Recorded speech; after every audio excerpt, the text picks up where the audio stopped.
Hey there, welcome to another video here on Esoteric Circle YouTube channel. Pete Haskins here. Brand new haircut. What do you think?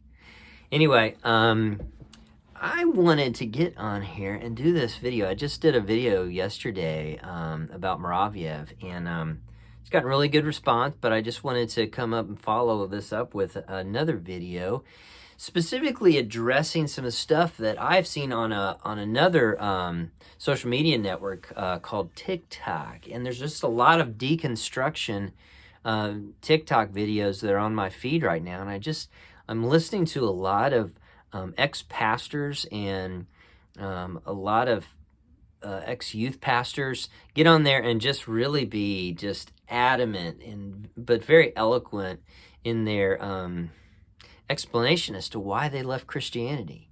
And I wanted to talk about that.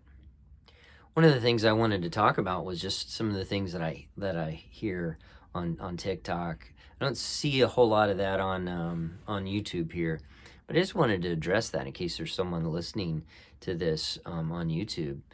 Regarding deconstruction, I'm not trying to convince anybody to come back and all that. I get it. I understand why the hypocrisy of especially the right-wing evangelical Christian church is just mind-numbing and frustrating. And you even see this a lot with the Mormons. A lot of Mormons are leaving the cult-like atmosphere of, their church too. So a lot of people are switching up and really searching. And one of the things that I wanted to talk about was that sense of what is missing for a lot of people, because one of the reasons why this Christian evangelical, especially the right-wing evangelical church, doesn't stick is because all they're doing in Christianity is imitating right moral behavior. And when you just your whole Christian journey and process of salvation is just about imitating behavior, well, no wonder you're having issues when you see other behavior that is hypocritical. Then the whole thing falls through. The whole tent collapses when that one pole comes out. And if behavior is all that we have, are you kidding me? Well, no wonder people are leaving. No wonder there's deconstruction going on. I mean, it's crazy to think that's not noticed. It's all about imitating behavior, the shallowness of that. And the thing that has prevented me from leaving the church is not out of a sense of, oh, well, God's going to get me and I'm going to go to hell. The thing that has prevented me from leaving the church is that within the church itself, regardless of the hypocrisy and the shallowness, because goodness knows, I don't get along with the hierarchy in any of these churches. I don't do that. I just do my thing and I go about my business at my church, and I'm here with you. But the thing that's got me is this idea that this is not about imitating behavior. Then what is it about, Pete? All right, let's talk about it. It's about permanence. It's about having something permanent within you that doesn't change. That doesn't change from mood to mood, from weather condition to a different job or a different spouse.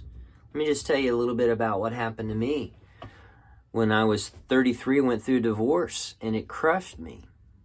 I was a minister, and I had to decide, what was I going to do? Was I going to sink into bitterness and anger? And was I just going to kind of fade away in negative emotions? And I just continued just to have no solid spiritual footing, no grounding. There's no foundation. I was just without any stability. And I began to search, and through my prayer life, like Jacob, in Genesis, when he was at Peniel, the pineal gland, right? When he was at Peniel, and he wrestled with the angel, and he would not let go until that angel blessed him. And I wrestled too, and I searched, and I had people like Charles Ashton and Robin Amos and Ted Nottingham I had them reach out to me and introduce me to different writers and people who have been through this, that were like signposts that said, this way. There is a deeper water out there. This shallowness that you see in Christianity, you are right. You are absolutely 100% correct that it was a joke and it's just a game. That church is just a game and it's just so political. And they're wrong. But there is an inner church. There's something deeper. And it has to do with this whole idea that we are on a hero's journey.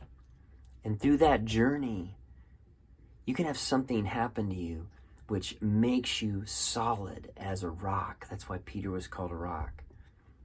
And it has to do with this idea of suffering.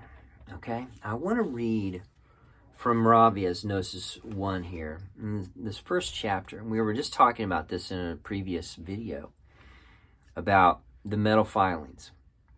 And by the way, if you're interested in jumping in here a little bit more, send me a post here, comment, and I'll send you an invitation to our group that we have on the Discord app, where we're reading this and we're studying every Saturday morning. But a guy named Boris Moraviev is writing this, and he's talking about the things. This is a commentary on the early church, commentary on Scripture. Let me just read this to you. Even so, as we shall see later, this senseless and dangerous situation can be modified in a beneficial way. But this requires work, conscientious and sustained effort. Introspection carried out relentlessly results in enhanced internal sensibility. This improved sensibility, in its turn, intensifies the amplitude and frequency of movement whenever the iron filings are disturbed. As a result, shocks that previously were not noticed will now provoke vivid reactions. These movements, because of their continuous amplification, can create a friction between the particles of iron so intense that we may one day feel the interior fire igniting within us. Then he goes on to say, if this continues in this way, our state can change. The heat of the flame will start a process of fusion within us. From this point on, the inner content will no longer behave like a heap of iron filings. It will form a block. This is what John is talking about in the first 5 verses of John 1 through 5. The Logos. This is called the magnetic center in the early church. This is Eastern Orthodox. This isn't Catholicism. This is not from Protestantism. There is an inner church that goes all the way back, that is connected to the mysteries religion, to the Essenes, to Zoroastrianism. Christianity is a lot older. It's a lot broader. And when you connect with this inner church, this early church that's in some of this stuff in the Fourth Way and in Eastern Orthodoxy, you connect with the real deal. Not this shallowness that you see in this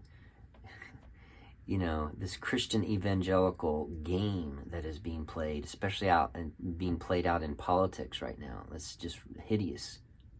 No wonder you left. I get it.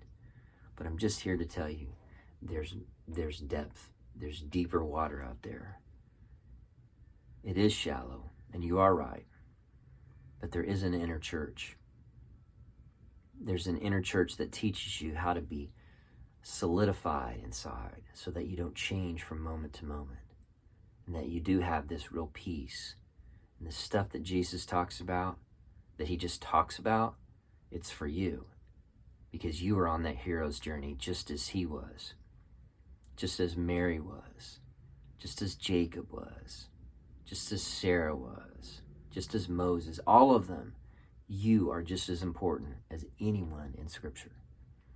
And your story and your journey is important. And it's still valid to be a Christian. It is still important to be a Christian. Don't give up. If you have any questions, comment here. But just know, if you even have an inkling, like, is there more? There's more. You're not going to go anywhere by just going to a more progressive or a liberal or more inclusive philosophy or another church. You're just imitating more behavior. Just different kind of behavior. It's not about imitating behavior. It's about having something solid formed within you, a magnetic center, logos. Blessings to you, my friend. My name's Pete.